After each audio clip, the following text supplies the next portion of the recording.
నేను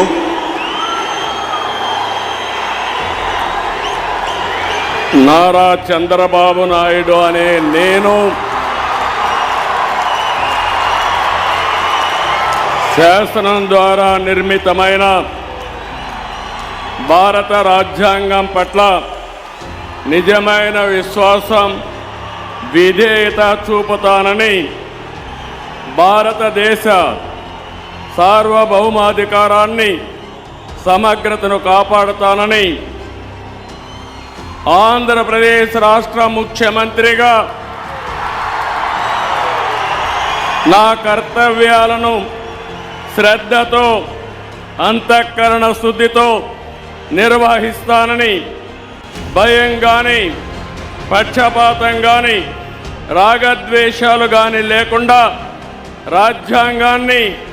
శాసనాలను అనుసరించి ప్రజలందరికీ న్యాయం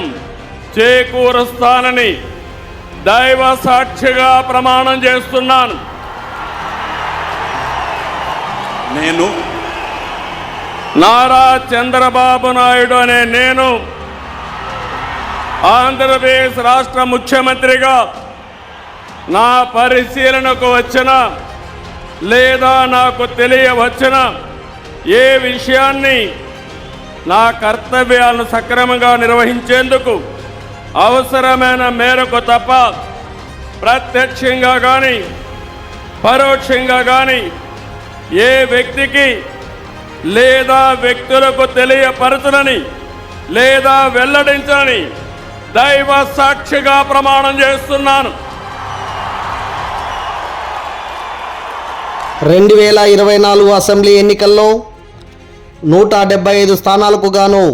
ఎన్డీఏ కూటమి తరపున 164 స్థానాలను కైవసం చేసుకుని 4వసారి ఆంధ్ర రాష్ట్ర ముఖ్యమంత్రిగా ప్రజల హర్షధ్వానాల మధ్య ప్రమాణ స్వీకారం నారా చంద్రబాబు నాయుడు చేశారు. చంద్రబాబు నాయుడు క్యాబినెట్లో మొట్టమొదటిసారిగా డైరెక్టుగా రాష్ట్ర ఉప ముఖ్యమంత్రి స్థాయిలో కొణిదెల పవన్ కళ్యాణ్ అసెంబ్లీలో అడుగుపెట్టనున్నారు. వీరితో పాటు రాష్ట్ర మంత్రులుగా నారా లోకేష్, అచ్చెన్నాయుడు, కొల్లు రవీంద్ర, నాదెండ్ల మనోహర్, పి నారాయణ,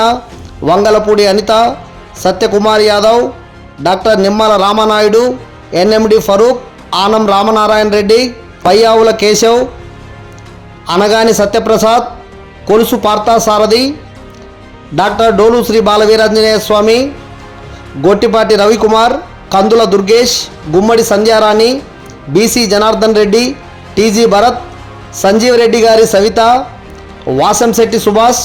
కొండపల్లి శ్రీనివాస్, మండిపల్లి రాంప్రసాద్ రెడ్డిలు ప్రమాణ స్వీకారం చేశారు.